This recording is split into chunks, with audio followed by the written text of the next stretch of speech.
Hello friends, today's video is about the magnetic power of letting go.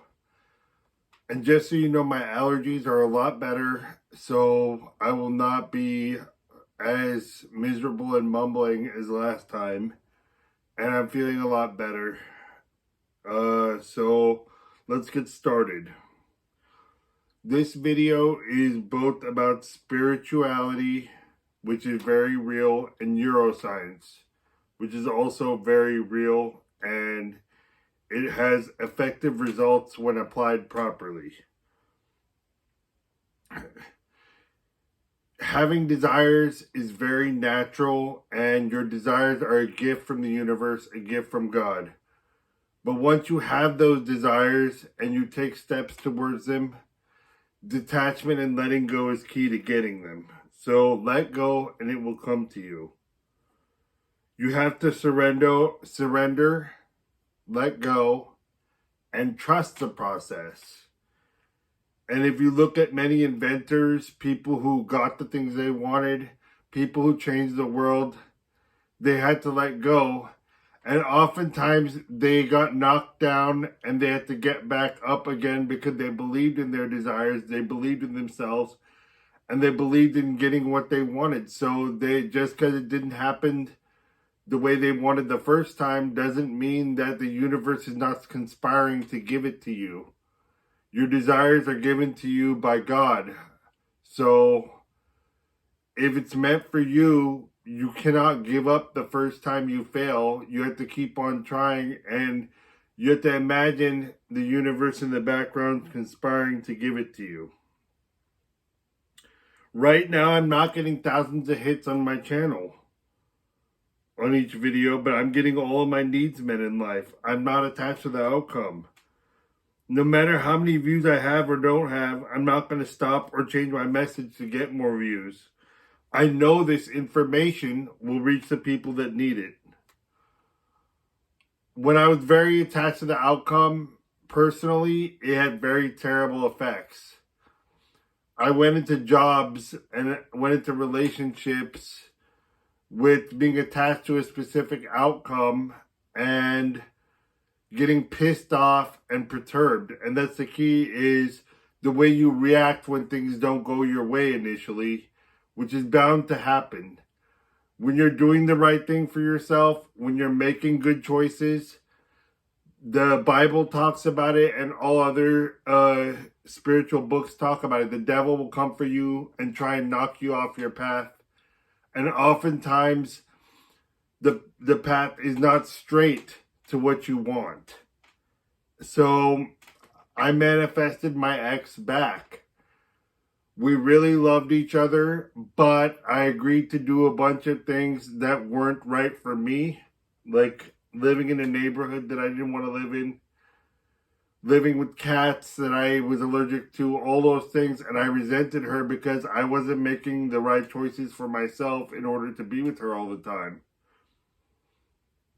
And I went to a place which I really didn't like, and that put me in a certain sort of mood that was bad, and we ended up fighting all the time, and I resented her, but she didn't make that choice, I did.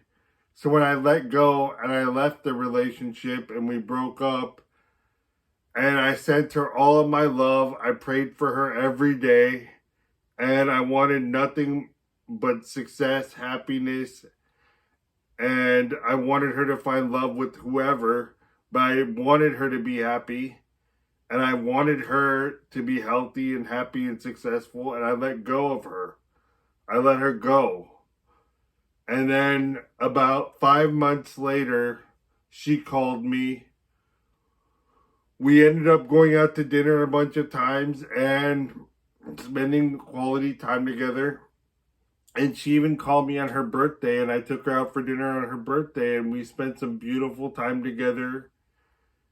And it just blossomed back into a great, healthy relationship where we do have the correct boundaries. I'm not going to cross certain lines that affect my health, like living with cats or living in she likes to live in the middle of the city. I'm a suburban guy.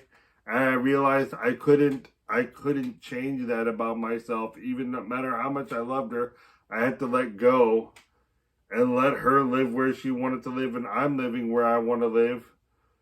But we're making plans to probably live together soon when she can figure out her situation.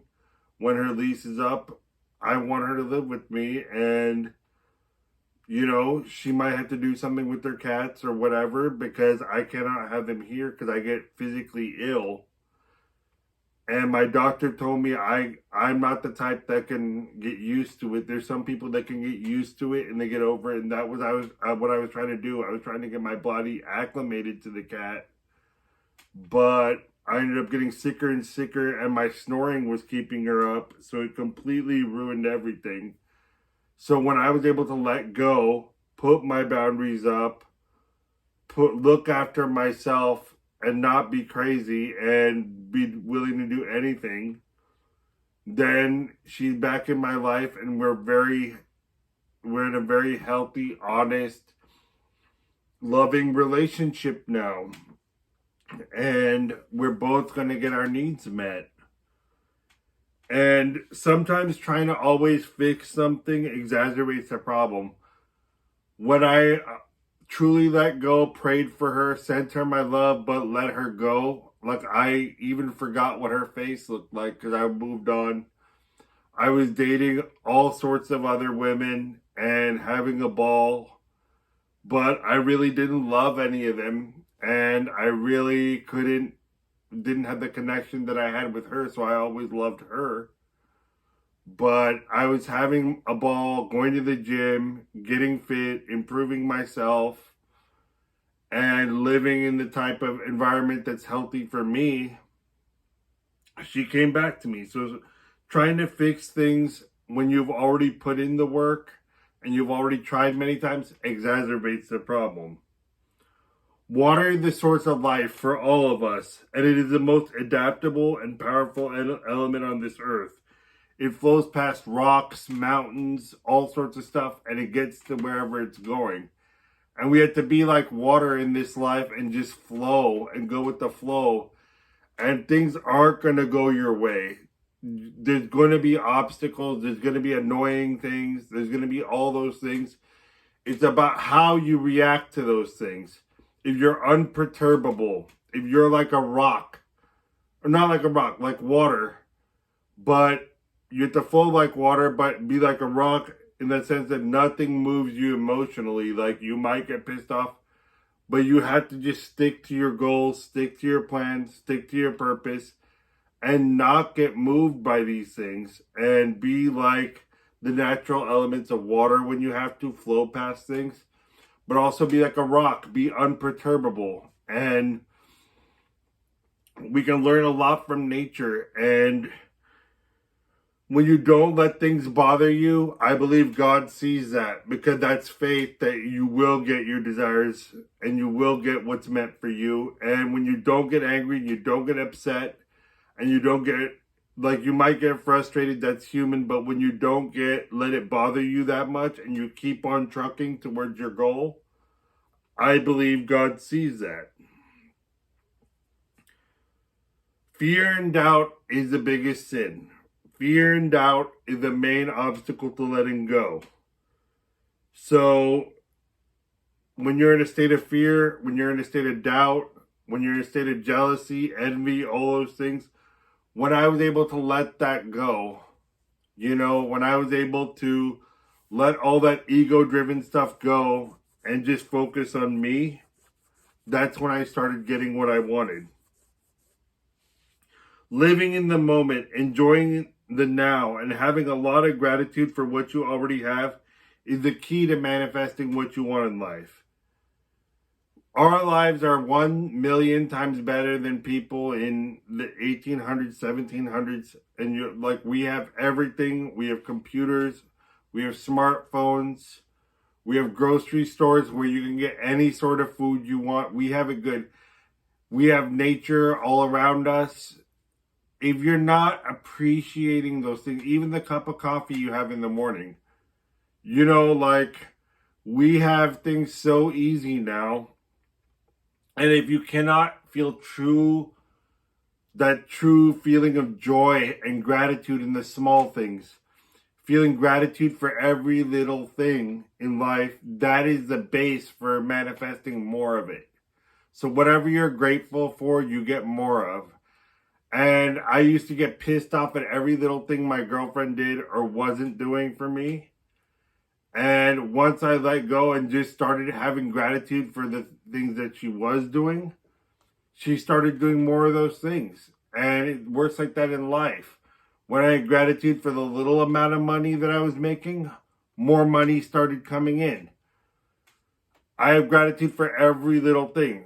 The food in my life, the garden that I have outside, the coffee that I drink, all these small things. Start feeling a lot of gratitude and joy for that, because not everyone has that in this world, and it was much harder to get those things before. And we have computers, smartphones, all these things. So feel gratitude for what's going right. Feel that gratitude right now and feel that joy for what's going right, and you will get more of it. I guarantee it. And keep a gratitude journal. Every morning and every evening, write down what you're grateful for. And also script what you want as well. And you have to live in the end. Live like you already have it and feel gratitude for what you have.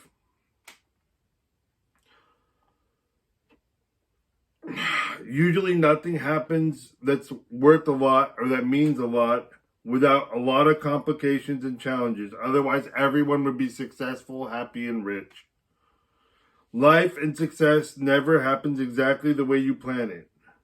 There will always be challenges, and the universe will always test you and educate you. If you're not ready, you will have roadblocks to teach you how to be ready. If you're not ready to have a lot of money, if you're just going to go blow it on drugs or hookers or whatever then you're not going to get it. So you have to be ready to handle the good things in life. And that starts with gratitude.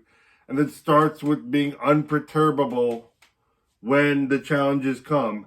And when God and the universe sees that you're not perturbed and you're not getting bothered and you're staying the course, that's when it will come. And it will come faster than you think. But you cannot let things get you upset or stop you from your purpose. So the universe will educate you and test you until you're ready. So just remember that. Be unperturbable. Don't get upset and throw a little hissy fit and toddler fit when things don't go your way. Be calm. Be calm at all times. And then gratitude. And when you start with that and you know what the hell you want and you know what your purpose is, then nothing will knock you off that path. So just know that I love you.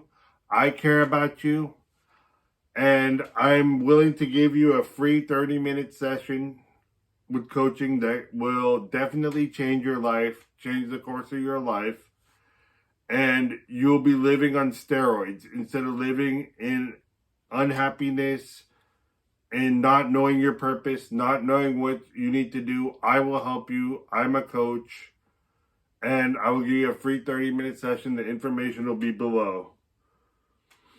Thanks for watching. Like, subscribe, and I will talk to you soon.